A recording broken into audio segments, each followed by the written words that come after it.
1, 2, 3 Kokoskugeln verpacken. Kein Problem, habe ich dir schon gezeigt. Gibt es die Anleitung, verlinke ich dir. 4, das ist heute dran. Eine Double Split Top Box. Und so sehen sie aus, die Kugeln. So geht die Box auf. Deswegen Double an beiden Seiten. Double Split Top Box. Wie ich die gebastelt habe, zeige ich dir heute. Und als Zugabe werde ich im Anschluss an die Bastelei mit der Box noch zeigen, wie ich dieses Designerpapier passend zu Kokoskugeln oder aus anderen Süßigkeiten selbst gestempelt habe. Aus einem A4-Blatt bekommst du dann alle 4 Verpackungen mit noch etwas Farbkarton dazu. Ja, bleib dran und sei gespannt, es geht sofort los.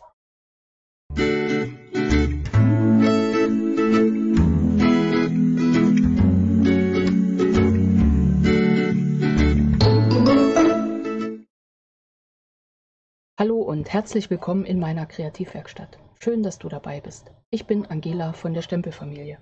Heute die 4. Box für die Kokoskugeln. Und wie das geht, zeige ich sofort. Ich sage gleich die Maße und im Anschluss an die Bastelei mit der Box zeige ich dann noch ein Designerpapier, wie ich das stempel. Passenderweise in A4. Okay, jetzt geht es aber gleich los mit den Maßen und dass ich mich nicht vertue. Wir brauchen dafür für den Boden ein Stück Farbkarton in 14 x 14 cm. Für die Abdeckung 2 Stück Farbkarton in 8,2 x 8,2 cm und oben als Deckel drauf ein Stück in 8,2 x 8,2 cm.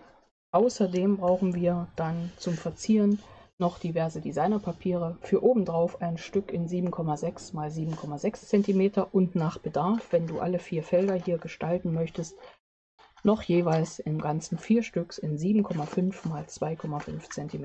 Ein bisschen Deko und Bling Bling. Und es geht los. Wir nehmen zuerst das große Stück und natürlich unseren Papierschneider, mit dem ich auch falzen kann, und falze dieses große Stück, was der Boden bzw. die Dose ist, die Schachtel, an allen 3 Seiten, 4 Seiten bei 3 cm.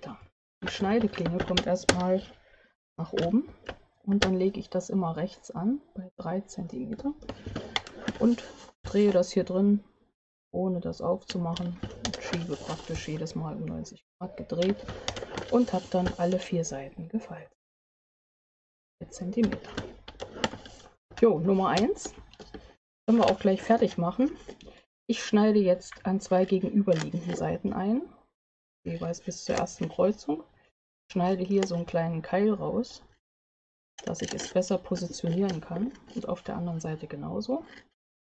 Du könntest das auch anders machen, nämlich reihum an jeder Ecke, aber ich mache das so rum. Ich glaube, das funktioniert ganz gut. Man muss sich da einfach nur einig werden, weil wenn man dann hin und her variiert, ist schneller mal eine Ecke zum Kleben abgeschnitten, als man denkt.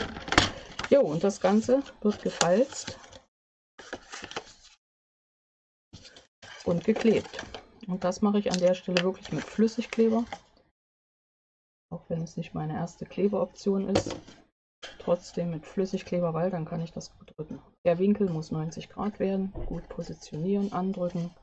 Das macht sich super mit diesem Flüssigkleber. Wenn mal was übersteht, war ja unser Läppchen, wischen das mal ab und gut ist das. Und jetzt die Ecken, nächste Ecke ran, drücken, schieben, rechter Winkel, festhalten. Jetzt wäre auch der Moment für eine Klammer, weil wir haben ja nur 2 Hände, dann können wir schon weiterarbeiten. Nächste Ecke, Rechtwinkel schieben, notfalls die Klammer da ab, diese raus. Nächste Ecke, Moment. Sagt rechtwinklig und macht es schief. Moment. Wenig nachrücken und passt das. Und die letzte Ecke kommt jetzt. Ein. Und das Ganze hoch. Und das Ganze.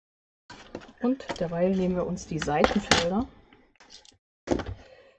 Die sind ja jeweils 8,2 x 8,2. Nein, Quatsch, sorry, vergiss es wieder, 14,2 x 8,1 cm.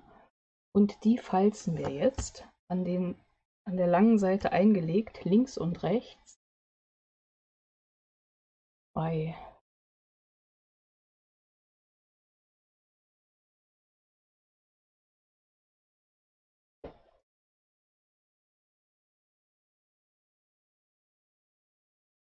1 Zentimeter.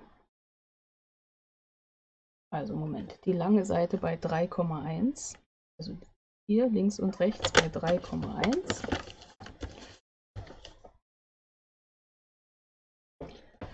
Und an der kurzen Seite eingelegt, das hat wirklich gedauert, hast du es gemerkt, bei 1 Zentimeter und bei 4,1. Müssen wir es also einmal drehen, 4,1. So, und jetzt machen wir mal einen kleinen Test. Wir nehmen jetzt mal unsere fertige Dose und sehen, dass es rein und genau passt in der Sache. Das passt. Okay, machen wir also das andere Feld auch. Die lange Seite legen wir ein, links und rechts bei 3,1. Und an der kurzen Seite bei 1 Zentimeter und bei 4,1. Wenn ich das so eine Woche nicht gebastelt habe, kann ich mit meinem eigenen Zettel nicht mehr viel anfangen. Jetzt alle Falzlinien.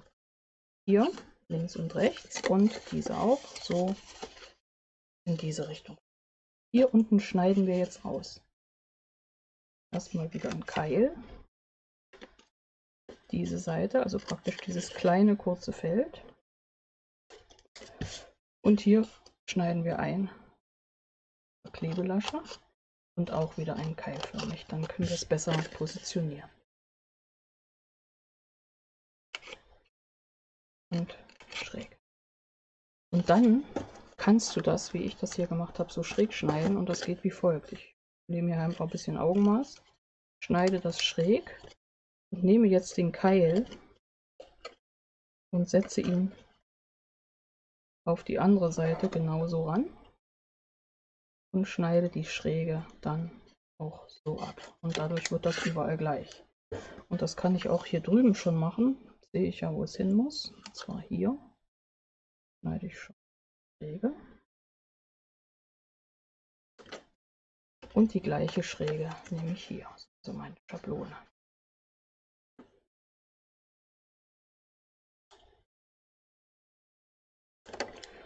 Auch dieses Feld wird genauso geschnitten. Hier außen dieses kleine schneiden wir ab. Hier hinten schräg, das wird die Klebefläche, die wir brauchen. Hier auch schräg. Und dieses Feld genauso ab.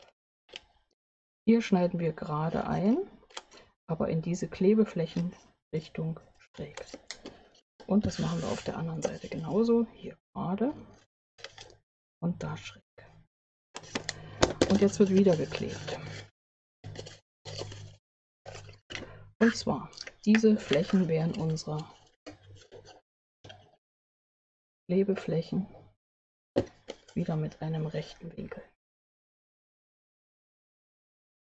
Nummer 1.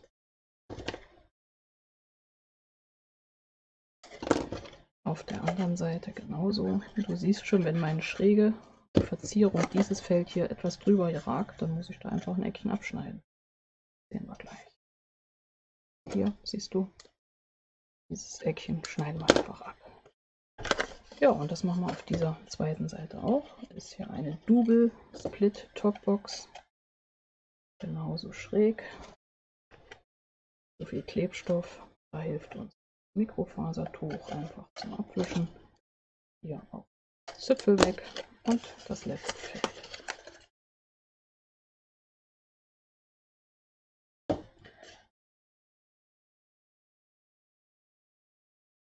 Und auch hier meine Schräge ist etwas mehr als vorhin, also einen Zipfel abschneiden.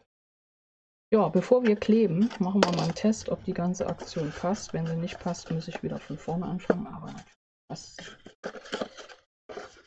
So, ich setze die hier drauf und hier unten gegen und dann siehst du schon, was jetzt noch fällig ist. Da das oben abgedeckt wird, ist das mit dem Schlitz so okay. Wir könnten auch alles 1 Millimeter länger machen, brauchen wir aber nicht, weil eigentlich passt das ganz gut. So, das heißt, wir machen die auf, wir legen die so hin, nehmen unser doppelseitiges Abreißklebeband und setzen hier innen rein eine Klebefläche und auf der anderen Seite auch. Wenn du diese Box nachbasteln möchtest, einmal für die Kokoskugeln, dann nur zu. Die Anleitung hier, hoffe ich, ist so, dass du damit basteln kannst. Ansonsten habe ich die gleiche Box schon mal gemacht. Und zwar dann mit Maritim. Verlinke ich dir auch, sei denn ich vergesse es, aber ich denke. So, du siehst, so packe ich das schon mal zu und jetzt ziehe ich hier nur noch meine Schutzfolien ab und klebe das passgenau hier drauf. Nummer 1 und Nummer 2. Jo, jetzt kommt hier oben schon die Abdeckung drauf.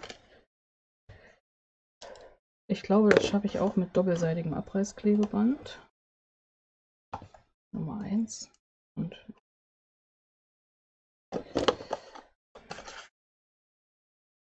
Schutzfolie abziehen. Das Ganze wieder schön zumachen, gerade hinlegen, mein Quadrat nehmen und passgenau aufkleben.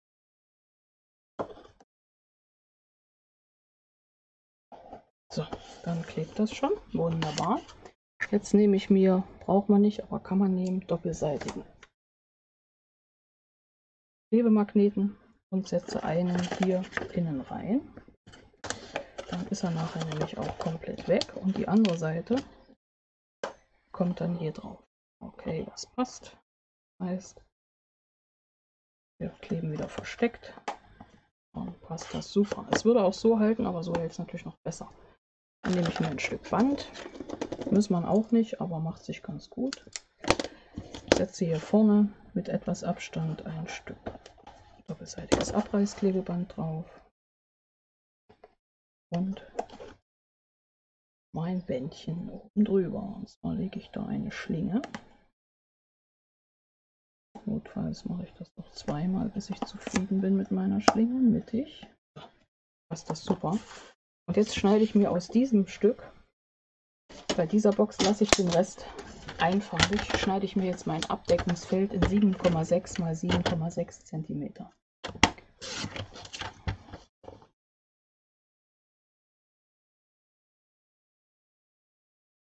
Ich hoffe, ich habe es geschafft. Ich habe es geschafft. Hier hätte ich noch ein Stück Rest zum Dekorieren. Und jetzt wird auch hier Klebstoff aufgetragen. Und dann das Ganze aufgeklebt. Und schon ist diese noch so raffiniert aussehende Box fertig. Ich klebe das so rum mit der Schrift auf, vermittle das überall und könnte jetzt natürlich noch ein bisschen Dekoration oben drauf hauen. Kann ich aber auch lassen, weil ich finde das so schon ziemlich witzig. Ja, also die 4 Kokoskugeln werden jetzt auch verpackt. 1, 2, 3, 4. Mehr Dekoration ginge natürlich auch, aber wenn ich aus einem Designerpapier, was ich hier gemacht habe, praktisch für alle 4 die das Design hinbekommen möchte, dann wären jetzt keine Streifen mehr hier farbig übrig. Aber ich finde, das passt so. So, und ich habe ja gesagt, als Zugabe zeige ich dir jetzt noch, wie ich dieses Designerpapier gestalte. Ich nehme dafür eine Unterlage und ein A4-Blatt, lege das hier schön drauf, habe mir ausgesucht grüner Apfel, Glutrot, Wildleder, Mangogelb und versuche das jetzt wirklich recht ähnlich zu machen, ausnahmsweise mal das Stempelset Versé, dann Nichts geht über und Bärenstark. Mit Versé fange ich an. Du kannst jetzt einfach zugucken, wie das dann bei mir meistens so recht wüst abgeht. Und damit stempel ich zuerst diese Schrift unten hin. Die macht immer eine schöne Hintergrundgestaltung, finde ich. Das muss auch gar nicht so exakt und super gerade oder toll sein. Es kann es natürlich, ne? Aber ich bin da meistens ziemlich spontan. Setze das so der Reihe nach da rein.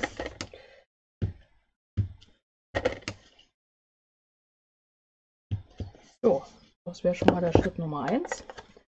Das erste Blatt ist fertig. Stempel gleich putzen bietet sich auch immer an. Ja, was haben wir aus dem noch genommen? Das sind nachher die Blätter. Ah, siehst du schon, das ist ziemlich oft benutzt, mein Stempelset. Werde ich aber später machen. Ich arbeite mich jetzt erstmal durch mit den Tassen. Auch die gehen nochmal in Wildleder. Und wir haben dafür 2 Stempel hier.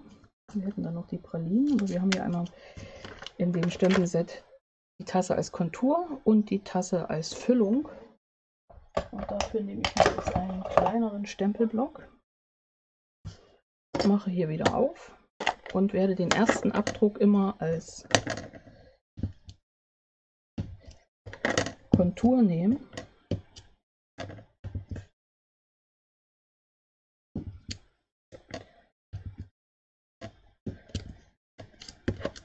Noch sieht das ja alles ziemlich bräunlich aus, aber wir können ja da noch so richtig drauf krachen.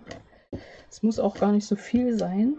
Du kannst auch jederzeit aufhören. Manchmal bietet sich bei sowas auch wirklich an, zwischendurch Fotos zu machen, so fürs nächste Mal und hinterher zu entscheiden, wenn ich das nochmal mache, was lasse ich alles weg. Für diese Füllung nehme ich den zweiten Abdruck. Schaue, dass ich das so halbwegs gut da reinkriege, aber es muss auch wieder nicht ganz exakt sein.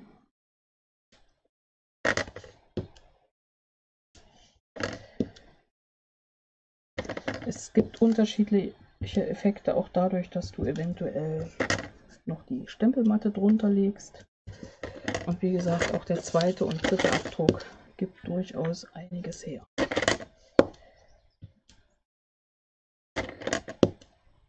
Ich arbeite jetzt mal ein bisschen auf Zeit, nicht dass du mir einschläfst. Versuche ich jetzt mal so schnell wie möglich zu stempeln. Dann habe ich auch bei den Pralinen, bleibe ich also durchaus nochmal bei dem Farbe vergessen, Wildleder, und stempel zuerst wieder die Kontur mit dem ersten Abdruck. Es wird dann nachher schön auseinandergeschnitten und überall hat dann der Abdruck seine Berechtigung oder auch nicht. Oben noch hin und hier drüben und dahin und dort. Also du siehst schon, da passiert richtig viel, macht auch total Fets. Kann man auch sicher einen Tag mit zubringen. Und jetzt die Füllung und auch da ja den zweiten Abdruck. Das ist natürlich, wenn du jetzt ein anderes Projekt hättest, könntest du den ersten Abdruck immer dafür nutzen. Hat ja manchmal genau solche Serienarbeiten.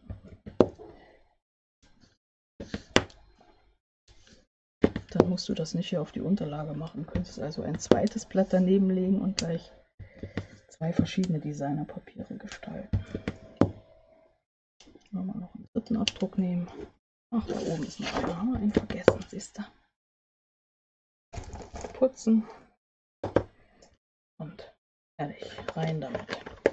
Jetzt gehen wir schon über ins dritte Stempelset und daraus nehmen wir uns jetzt die Blumen. Und auch da gibt es wieder zwei Varianten. Wir haben einmal die Ausfüllung und wir haben die Konturen. Und weil wir so toll arbeiten mit diesem Wildleder, wird auch jetzt nochmal das Wildleder genommen. Ich könnte jetzt auch nochmal schnell hinter mich greifen und Espresso nehmen. Ich glaube, das mache ich auch. Das gibt dem Ganzen mal noch ein bisschen Belebung. Dann wird es noch etwas dunkler und für die Kontur passt das natürlich auch. Und ich stempel jetzt zusammen. Ich jetzt mal ein bisschen rationell und setze die hier einfach so gemeinsam immer überall zwischen. Schaue, dass ich nicht auf andere Stempelmotive komme, aber wenn ich doch drauf komme, immer so, dann ist das so gewollt.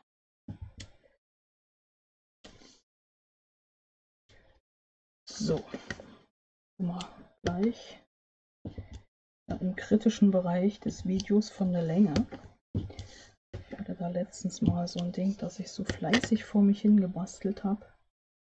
Und dann alle brach mein Video zusammen und das war wirklich deprimierend. Kann man sich vielleicht nicht vorstellen, aber das ist durchaus eine recht zeitaufwendige Aktion.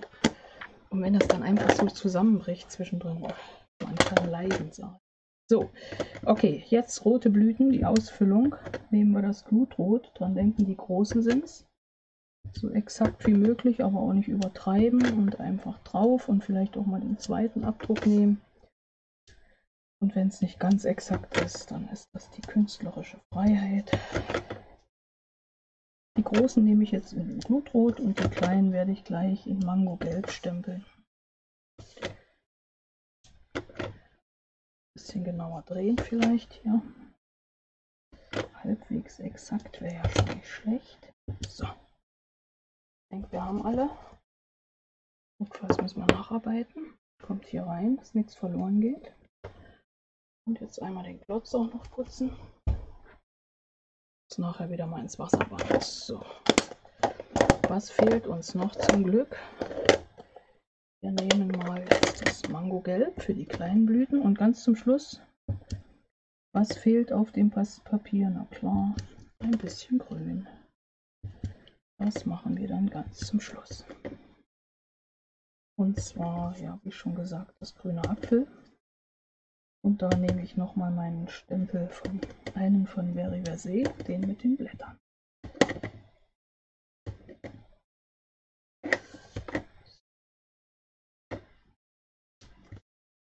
Und das Schöne, du bekommst wirklich alle 4 Boxen aus diesem einen Bogen Designerpapier verziert. Dann noch Farbkarton dazu und dann ist das eine runde Sache. Schönes Workshop-Projekt, da ist das auch entstanden. So, der Stempel kommt auch beiseite. Das Stempelkissen zu und jetzt hauen wir noch ein bisschen Grün zwischen. Ja, der ist schon so gut benutzt.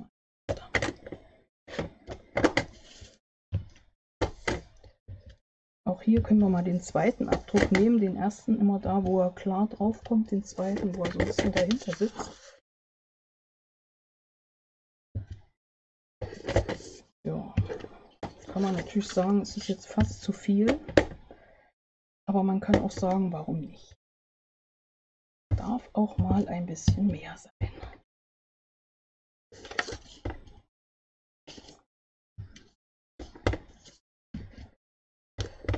So. Ach, hier unten ist auch komplett grün.